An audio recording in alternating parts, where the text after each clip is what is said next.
बिस्मिल्लाहिर्रहमानिर्रहीम। अस्सलाम वालेकुम। ब्रेक्जिट कोई गैर मामूली मसला नहीं बल्कि यूरोपीय मुस्तकबिल का आगाज़ है।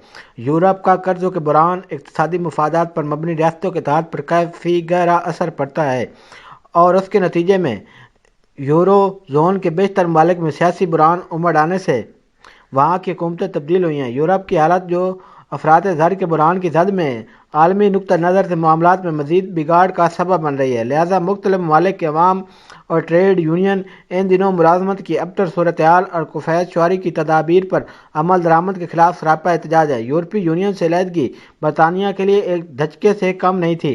रेफरेंडम में अवाम की अक्सरियत ने फैसला तो सुना दिया, लेकिन किसी और को यह मालूम नहीं था कि इसमें कितना अरसा लगेगा। मौजूदा सूरत हाल ऐनी बुरान से भी ज़्यादा खतरनाक हो चुकी है।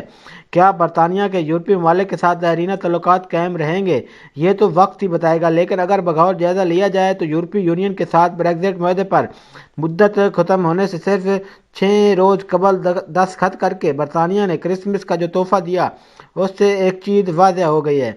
मज़ीद डिस्कस करने से पहले नए आने वाले दोस्तों से गुजारिश है कि मेरे यूट्यूब चैनल को सब्सक्राइब कर लें और बेल आइकन पर ज़रूर दबा दें कि आलमगीरियत के इख्तिताम का अब नुक्ता ज़वाल शुरू हो चुका है, क्योंकि यूरोप में मालियाती बुरान और आलमी कसाद बाजारी की वजह से अलहदगी की तरीके दर्द सर बन चुकी हैं। यूरोपीय यूनियन के लिस्बन मुआहदे के आर्टिकल 50 पर अमल दरामद से यह वाज़ेह हो चुका है कि बरतानिया की यूरोपीय यूनियन से इनखला के लिए कार्रवाई बाकायदगी से जारी, लेकिन इसमें मुआहदे की तकमील में काफ़ी वक्त लगा, क्योंकि बरतानिया में ब्रेक्जिट के हवाले से मुनक़सम राय पाई गई। यहाँ यह भी काबिल गौर अमर है कि साबिक़ बरतानवी वज़ीर-ए-आज़म थेरेसा मे ने रेफरेंडम के बाद अलहदगी के हक़ में जो फैसला दिया था उस दस्तावेज़ पर अब दस्तखत से बरतानिया और यूरोपीय यूनियन की 44 साला रफ़ाकत अपने अंजाम को पहुँच गई है। थेरेसा मे को अपनी हलीफ जमात DUP की रहनुमा आर्लीन फोस्टर से बात करने के लिए यूरोपीय कमीशन के सदर जैन क्लॉड जंकर से मुज़ाकरात ख़त्म करना पड़े थे। हालांकि बरतानिया शुमाली आयरलैंड के यूरोपीय इत्तेहाद की कस्टम्स यूनियन और सिंगल मार्केट रहने के मुतल्लिक नाम के सिवा तकरीबन हर बात पर तैयार हो गया था। DUP को ऐसे मुआहदे पर तहफ़्फ़ुज़ात थे जिसके तहत जमहूरिया आयरलैंड को रियायत देना पड़ती हूँ। 20 से 30 कंजरवेटिव मेंबर पार्लियामान मुज़ाकरात में पेश किए जाने वाले मुआहदे से खुश नहीं थे। बरतानिया एक अरसे तक अमेरिका के साथ खसूसी तल्लुक़, आलमी फ़ाइनेंस में कलीदी तफ़ैली किरदार और ख़ास तौर पर बतौर यूरोपीय मंडी के मेंबर अपनी हैसियत को बरकरार रखने में कामयाब रहा। लेकिन यूरोपीय यूनियन से अलहदगी के हवाले से होने वाले रेफरेंडम के बाद से पाउंड अपनी पूरी कदर दोबारा बहाल करने में नाकाम रहा है, जो बरतानवी मईशत की असल सूरत हाल की अक्कास है।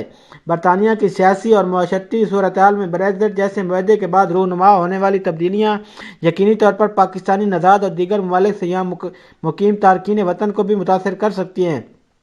वाज़ेह रहे कि ब्रेक्जिट मुआहदा जो 1500 से ज़्यादा सफ़ात पर मुश्तमिल नहायत ही पेचीदा है, उसे फ़िलवक्त शाया नहीं किया गया। ताहम इस मुआहदे में शामिल कुछ निकात सामने आए हैं जिनके मुताबिक बरतानिया यूरोपीय अदालत इंसाफ के दिए गए फैसले पर अमल करने का पाबंद नहीं होगा, और इसका इतराफ़ वज़ीर-ए-आज़म बोरिस जॉनसन भी कर चुके हैं।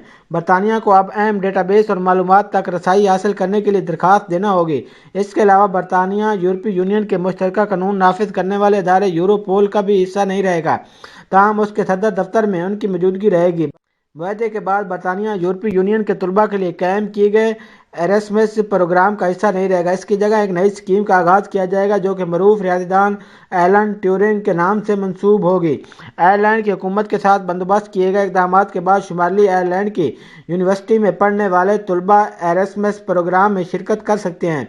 बरतानिया के यूरोपीय यूनियन छोड़ने के हवाले से होने वाले रेफरेंडम के बाद पाउंड की कदर में यहाँ कमी हुई, वहीं स्टॉक मार्केट में भी मंदी का रुझान देखने को मिला। बरतानिया और यूरोपीय यूनियन के मबैन एशिया की तिजारत पर इजाफी महसूलात वसूल न करने तय पाया, जबकि इस तिजारत में किसी किस्म की तादाद भी हद मुकर्रर नहीं की गई। सर्दों पर सामान की कड़ी जांच पड़ताल होगी और कस्टम के लिए भेजे जाने वाले सामान के बारे में बताना होगा।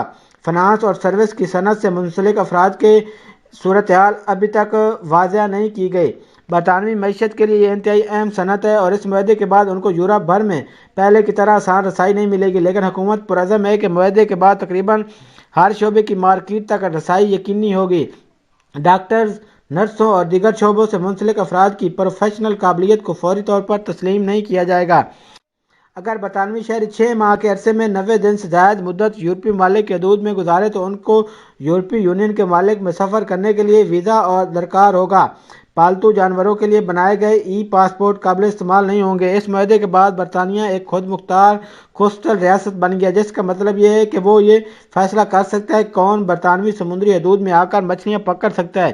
یورپی یونین کی کشتیاں اگلے چند برس تک ابھی بھی برطانوی سمندری حدود میں آ کر مچھلیاں پکڑ سکتی ہیں، لیکن ان کی پکڑی گئی مچھلیاں 52% کی مالیت برطانوی کشتیوں کو ملے گی۔ یہ سلسلہ 5.5 برس تک کے لیے جاری رہے گا، جس کے بعد برطانیہ اور یورپی یونین ایک دوسرے کی حدود میں جانے کے لیے باقاعدگی سے مذاکرات کریں گے۔ برطانوی حکمران طبقے کے سامنے دو مساوی لیکن مصیبت زدہ متبادل موجود تھے، یا تو سخت بریگزٹ کے تحت یورپی مارکیٹ سے انخلا اور پھر گھٹنوں کے بل رینگتے ہوئے واپسی۔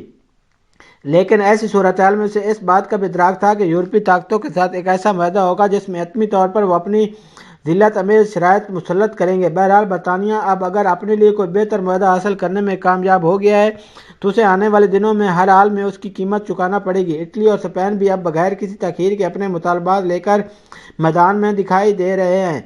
یاد رہے کہ یورپی یونین کے قیام کے بعد 1973 میں برطانیہ نے اس میں شامل ہونے کا فیصلہ کیا۔ یہ فیصلہ روایتی نسل پرستی اور دوسری جنگ عظیم کی دشمنیوں کو پشت سے پشت ڈال کر یورپی یونین میں فرانس اور جرمنی کی موجودگی کے باوجود کیا گیا۔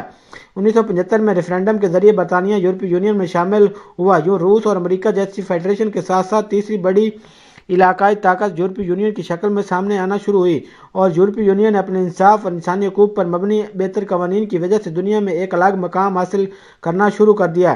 روس کے ٹکڑے ٹکڑے ہونے کے بعد کچھ برس بعد وسط ایشیا اور یورپ سے منسلک ریاستیں بھی دھڑا دھڑ یورپی یونین کا حصہ بننے لگیں، اور یورپی یونین کے سردیں ایک طرف یونان اور ترکی سے جا لگیں اور دوسری طرف یوکرین تک آتے ہوئے روس اور وسطی ایشیا سے منسلک ہو گئیں۔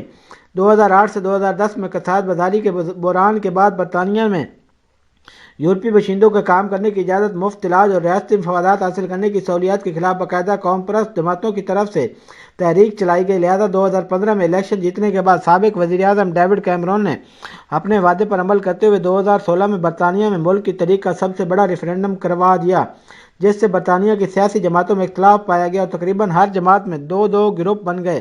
اقتصادی بحران نے جس طرح یورپ کو شدید متاثر کیا، بالکل اسی طرح امریکہ بھی اس کے اثرات سے محفوظ نہیں رہا، کیونکہ امریکہ کی تقریباً 27 ریاستوں کے 1 لاکھ سے زیادہ شہریوں نے بھی یونائیٹڈ اسٹیٹ آف امریکہ سے علیحدگی کے لیے وائٹ ہاؤس کو درخواستیں دے رکھی ہیں۔ اصل میں امریکہ کا اپنے مفادات کے حصول کے لیے توسیع پسندانہ جنگجوانہ پالیسیاں لے کر دوسرے ممالک پر حملہ کرنا یورپی یونین ہی نہیں بلکہ امریکی معیشت کے زوال اور اس کے ٹوٹنے کا سبب بن رہا ہے۔ اس بات میں کوئی شک نہیں ہے کہ زیادہ تر شہ سرخیاں برطانوی بحران کے حوالے سے ہی رہی ہیں، لیکن حقیقت میں برطانوی بحران یورپی سرمایہ داری کے عمومی بحران کا حصہ ہے، جو تمام تر بحالی کے دعووں کے باوجود ابھی تک گھسٹ کر چل رہا ہے۔ قبل ازیں بھی اس حوالے سے بتا چکا ہوں کہ یورپی سرمایہ داری کے بحران کے نتیجے میں پیدا ہونے والی تکالیف اور غم و غصے کی وجہ سے کئی ممالک میں مخالف جذبات ابھر رہے ہیں، جن میں سرفہرست اٹلی ہے، جہاں یورپی پروجیکٹ کی ناکامی اور تارکین وطن کے بحران کی وجہ سے بھی جذبات بے قابو ہوتے جا رہے ہیں۔